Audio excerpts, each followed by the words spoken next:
A day in the life of a carer. In May 2007, my life changed completely when my husband had a massive stroke. For a time, his life hung in the balance, but gradually he improved and he was released home at the end of July 2007. I quickly realised the extent of his brain injury and had to retire from work to care for him. He has been left with aphasia, which means that although he does talk, he does not necessarily use the right words, and his brain sometimes gets stuck with the same phrases. He finds it difficult to remember how to do things and has to think things through really carefully. He understands everything that is said to him, it's just responding that is so difficult for him. G was a very clever man who enjoyed a career in computing. His stroke meant that he is unable to write using the keyboard, although he can now use the computer using a mouse. I am his sole carer and have had to put things in motion for his care should I not be around. This has been especially true now with the corona epidemic. We have set up lasting power of attorney for both finances and welfare.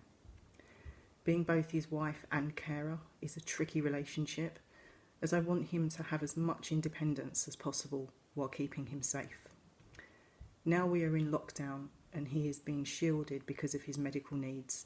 It has meant that we are together all the time with no break. This has been very difficult, as I used to leave him at home for a few hours sometimes to have a break for me. We need to keep our marriage alive.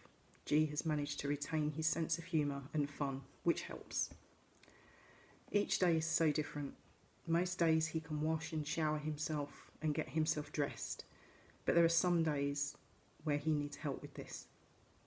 There is no reason for the difference, so it means that when he is awake in the mornings, I have to see how he is.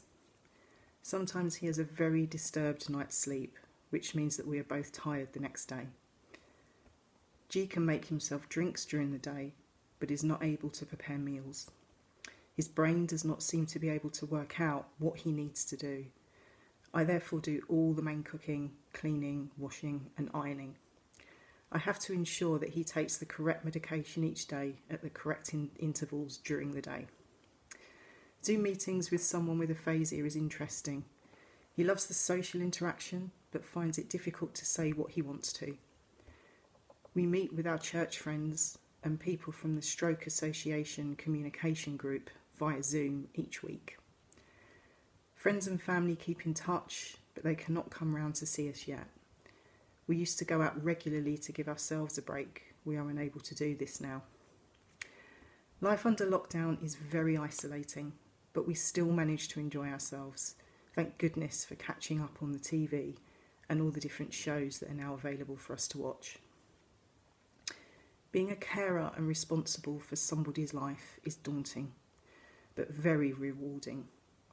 Nobody other than another carer can really understand the impact that it can have.